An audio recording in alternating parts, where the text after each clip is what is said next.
আসসালামু আলা রাসূলিল্লাহ ওয়া বা'দ। সম্মানিত আল্লাহর ঘরের মেহমানবৃন্দ, আমরা বড়ই মোবারক একটা সময়ের মধ্যে উপনীত হয়েছি। বড়ই মোবারক একটা জায়গার মধ্যে উপনীত হয়েছি, আসমানের নিচে জমিনের উপরে। আজকের দিবসে রাসূলুল্লাহ সাল্লাল্লাহু আলাইহি ওয়াসাল্লাম বলেছেন, এর উপরে আর কোনো দোয়া নাই। যেই জায়গাতে বসে সেই দোয়াটা করছি, সেই জায়গাটার নাম হচ্ছে আরাফা। সুতরাং এরকম আমাদের সালাফরা বলতেন যে কেউ যদি আরাফাতে আসে আর আসার পরে মনে মনে আবার ধারণা করে যে আমার গুনাহ কি মাফ হলো, তাহলে তারা বলছেন সে একটা নতুন আল্লাহর কাছে গুনাহ করলো। কেননা আল্লাহর নবী সাল্লাল্লাহু আলাইহি ওয়াসাল্লাম বলেছেন হাদিসে কুদসির মধ্যে, আনা ইনদা আবদি জান্নি বি, আল্লাহ বলছেন বান্দা আমার ব্যাপারে যেরকম ধারণা করে আল্লাহকে বান্দা সেরকমই পেয়ে যাবে। সুবহানাল্লাহ। তাহলে আমরা আল্লাহর কাছে ধারণা করি যে রব্বুল আলামিন আমাদেরকে ক্ষমা করে দেওয়ার জন্য এখানে নিয়ে আসছেন। প্রিয় ভাইরা, এইটা তো আমাদের আশার কথা, কিন্তু সাথে কিছু শর্তের কথা আছে। আমি যে দুইটা দিক আপনাদেরকে স্মরণ করাই দিতে চাই। এই যে আরাফাতের দোয়াটা আমরা পড়ছি, লা ইলাহা ইল্লাল্লাহু ওয়াহদাহু লা শারীকা লাহু লাহুল মুলকু ওয়া লাহুল হামদু ওয়া হুয়া আলা কুল্লি শাইইন কাদির। প্রিয় ভাইরা, একটু এর অন্তর্নিহিত দৃষ্টিভঙ্গিটা জাস্ট খালি আপনি দেখেন, আপনি আসলে কিসের সাক্ষী দিচ্ছেন। আল্লাহ রাব্বুল আলামিন আপনার কাছে ডিমান্ড করছেন যে বান্দা আমি তোমাকে মাফ করে দিব, কিন্তু তোমার জীবনে দুইটা জিনিস সম্পৃক্ত হতে হবে। হক এই দুইটা জিনিসই আমাদেরকে শেখায়। এর একটা জিনিস হচ্ছে আপনি আল্লাহর যে ইবাদত করছেন, ইবাদতে কোনো প্রশ্ন উঠানো যাবে না। আপনি আল্লাহকে মাবুদ হিসেবে মেনে নিছেন, আপনি আজ এই উবুদিয়তের সাক্ষী দিতে হবে। হযরতে হাজর আলাইহিস সালাম তাকে নিয়ে হযরত ইব্রাহিম আলাইহিস সালাম আসলেন। ভালো করে আপনি একটু দেখেন, এটা জানা কথা। আসার পরে তাকে বাক্কাতে রাখলেন, যেটা মক্কা বলছি আমরা, বাক্কাতে নামায় দিলেন। নামায় দেওয়ার পরে তিনি চলে গেলেন। একটা কথা আমরা সকলেই জানি, যদি এটা রিওয়ায়াত নিয়ে জিজ্ঞাসা আছে, যে হযরত হাজর জিজ্ঞাসা করলেন যে আপনি যেখানে রেখে যাচ্ছেন এইটা কি আপনার ইচ্ছায়, এইটা কি কোনো রাগ করে, এইটা কি আমাদের আরেকজন আপনার স্ত্রী আছে তার সাথে কোনো বিষয়ের মন ধরাধরিতে, এইগুলা বিষয় আমাদের ইখতিলাফান কথা। এই বিষয়ের আসলে সহিহ রিওয়ায়াত কি এটা আমরা ঠিকঠাক মতো আমার জানা নাই। কিন্তু তিনি বললেন না না, এইগুলা কেন হবে, আল্লাহ রাব্বুল আলামিন বলছেন এই জন্য আমি তোমাকে রেখে গেলাম। এ কথা আমরা মনে হয় শুনছি, ঠিক না ভাই? কিন্তু এর বিপরীত একটা বিষয় আছে, আপনি খেয়াল করেন। ইব্রাহিম আলাইহিস সালামকে আল্লাহ বললেন যে আপনি তাকে নিয়ে যান, এখানে রেখে আসেন।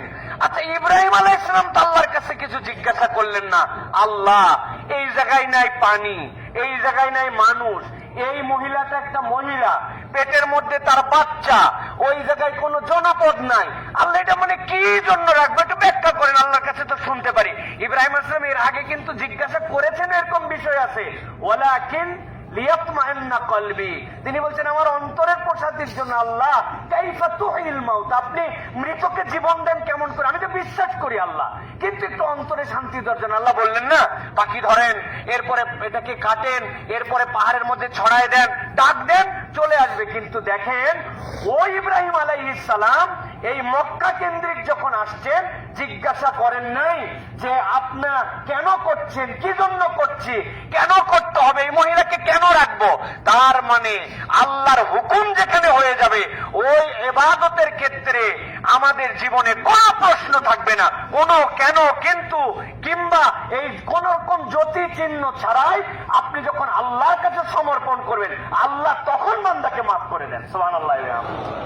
আল্লাহ রাব্বুল আলামিনের নবী দ্বারা আরো প্রমাণ দিয়েছেন। আল্লাহ রাব্বুল আলামিন ওয়াতাল্লাহু লিল জাবিন, আল্লাহ বলছেন যখন এই দুইজনে কাত হয়ে শুয়ে গেল, এর আগে কি বললেন? আল্লাহ নবী বললেন আমি দেখেছি সবচেয়ে প্রিয় জিনিসটাকে আমি আল্লাহর জন্য কুরবানি করছি। তিনি বলতে পারতেন মানুষ কি মানুষকে জবাই করবে, এটা যায়, এই স্বপ্ন কি আসলেও স্বপ্ন? হ্যাঁ, ইসমাইল আলাইহিস সালামও বলতে পারতেন আপনি দেখছেন আমি আপনার প্রিয়, তাই বলে কি মানুষ মানুষকে মারে? আপনার স্বপ্ন হয়তো পেট গরম ছিল, মাথা গরম ছিল, অন্য কোনো কারণে আপনি দেখতে পারেন না, বরং তারা দুইজনই জানতেন পয়গম্বরের স্বপ্ন সত্য, আর তিনি এমন পয়গম্বরের সন্তান যিনি একটা কথা জিজ্ঞাসা করেন নাই। তিনি বলছেন ফানজুর, আপনি যা দেখছেন আপনি তাই করেন, আমি আপনার দেখবেন যে আমি ইনশাআল্লাহ আমি আপনার কাছে সমর্পণকারী হিসাবে আপনি আমাকে পেয়ে যাবেন। সুবহানাল্লাহ। প্রিয় ভাইরা, ক্ষমা আমরা চাই, কিন্তু আপনি আমি একটু জীবনের হিসাব নিকাশ মিলাই। আল্লাহ রাব্বুল আমিন আমাকে যে হুকুম দিয়েছেন আমি সেই হুকুম পালন করব না, কিন্তু ওই গোলামের ভাতা আমি নিয়ে নিব। আমি ওই স্কুলের ছাত্র হব না, কিন্তু ছাত্রের পরিচয় দিব। তাহলে এটা তো ছাত্রের পরিচয় হলো না, এটা 2 নম্বর হয়। আমি একটা উদাহরণ মাঝে মাঝে দেই। আপনাদের এলাকায় মাঝে মাঝে জুতা চুরি হয়, হয় না ভাই? হয়। মসজিদের সামনে দেখবেন জুতা চুরি হয়েছে একটা, বিগত 7 দিন নামাজ পড়েনি, কিন্তু জুতা চুরির খবর পায়ে পাশের দোকানে চা খাচ্ছিল, হাত গুটায় চলে আসছে, হ্যাঁ জুতা চুরি করছে, চল ধোলাই দিয়েছি। এই ধরনের এক পার্টি আছে না ভাই, যে মসজিদে নামাজ পড়েনি কিন্তু মসজিদে জুতা চুরি হয়েছে, চোর ধরা যদি পড়ে মায়ের আছে না নাই? একটু কথা বলতে হবে ভাই, বুঝের জন্য বলছি, সারা জীবনের শিক্ষা, আমার শেষ কথা এটা। চোর যদি ধরা পড়ে তার মার আছে না নাই? আছে, মার তার আছে। প্রিয় ভাইরা, পরে চেক করে দেখছে, ওরে সুবহানাল্লাহ, সেই জুতা চুরি করছে কেনার সময় কিনছে 150 টাকা দিয়ে, পড়ছে 6 মাস, এখন দাম কত ভাই? তো জোর করে দিলেও কেউ কেউ নিবে না, কিন্তু এই জুতা চুরি করে মায়ের আছে, এটা নর্মাল চোর।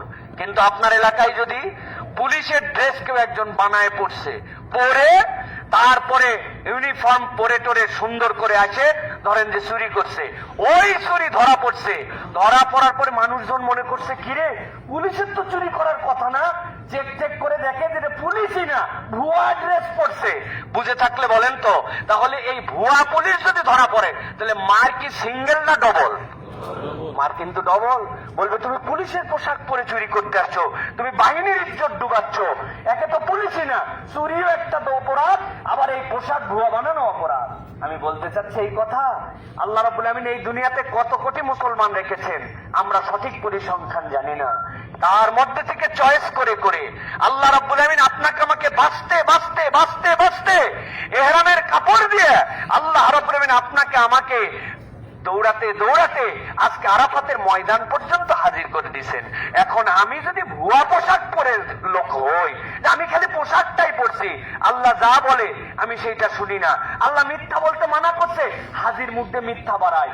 আল্লাহ হাজিকে বলছেন সব ইমানদারদের জন্য দায়িত্ব, গীবত গিল্লা করবে না, ওই হাজি গীবত গিল্লা বন্ধ নাই, তার স্ত্রীর পরিবারের পর্দা পুশিদা নাই, হারাম ব্যবসার সাথে সে জড়িত আছে, দোকানদারি করে মিথ্যা কথা বলে, মুরব্বী মানুষ এখন পর্যন্ত বান্দার হক ফেরত দেয় নাই, তার মেয়ের সাথে ছেলের সাথে বেইনসাফ করছে, তার বোনের এখন পর্যন্ত তার থেকে জমি জমার হিসাব বরাবর করতে পারে নাই, জনগণের টাকা মারে খাইছে, এখন মনে করছে বাহ সুযোগ তো একটা পাইছে, আরাফাতে গেলেই শুনছি সব মাফ হয়ে যায়। প্রিয় ভাইরা, পুলিশের ড্রেস পরলেই পুলিশ হওয়া যায় না, ওই পুলিশের ড্রেসের জন্য শর্ত সারায়েত দিয়ে নাম এন্ট্রি করা লাগে।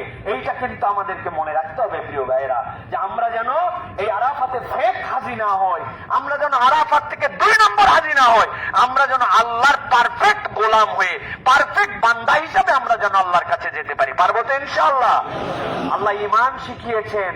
আবু জেহেলের কাছে আল্লাহ রাব্বুল আমিন জিজ্ঞাসা করতে পাঠাইছেন নবী আকরাম সাল্লাল্লাহু আলাইহি সাল্লামকে, যে জিজ্ঞাসা করেন তো মান ইয়ারযুকুকুম মিনাস সামাই ওয়াল আরদ আম্মান ইয়ামলিকুস সামআ ওয়াল আবসার। এই আবু জেহেল, এত বিরোধিতা করো তুমি মুহাম্মদ সাল্লাল্লাহু আলাইহি ওয়াসাল্লামকে, এত বিরোধিতা করো, ইসলামের 1 নম্বর শত্রু, জাত শত্রু, বলো আসমান থেকে রিজিক দেয় কে?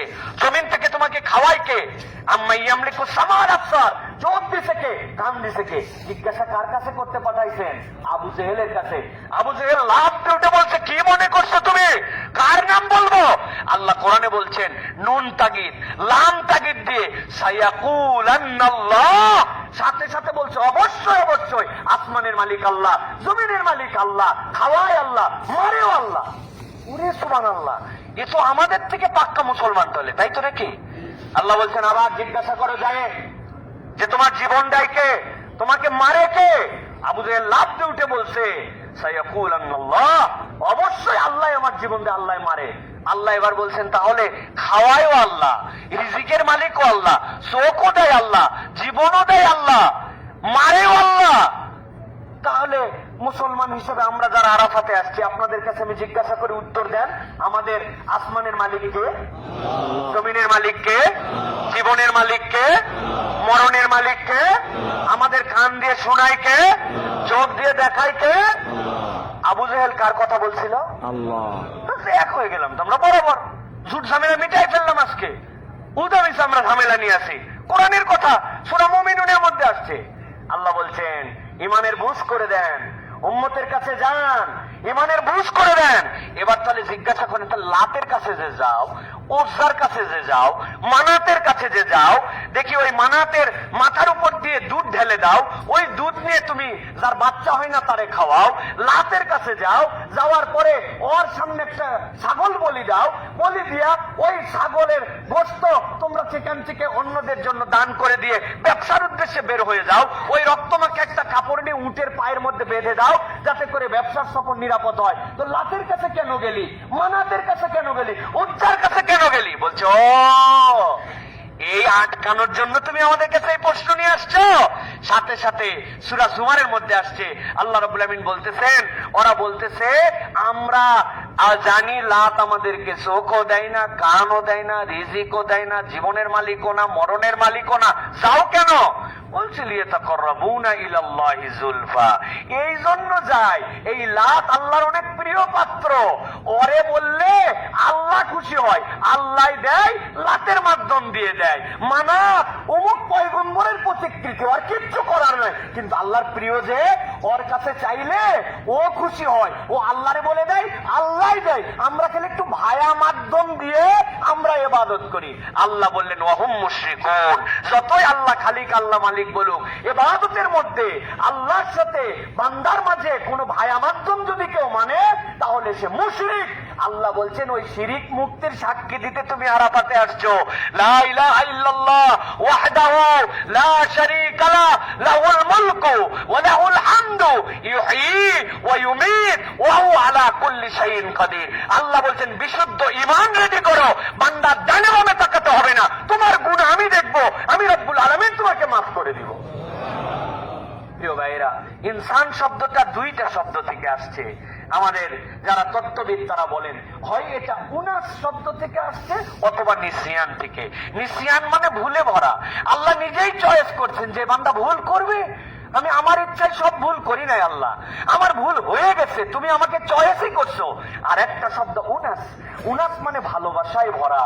এই সৃষ্টি যেরকম ভুলে ভরা, এই সৃষ্টি আল্লাহর ভালোবাসায় ভরা।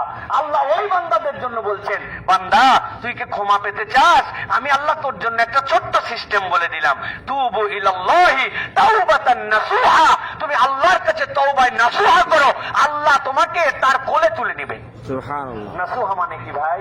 আমি শেষ কথা বলি আপনাদের কাছে।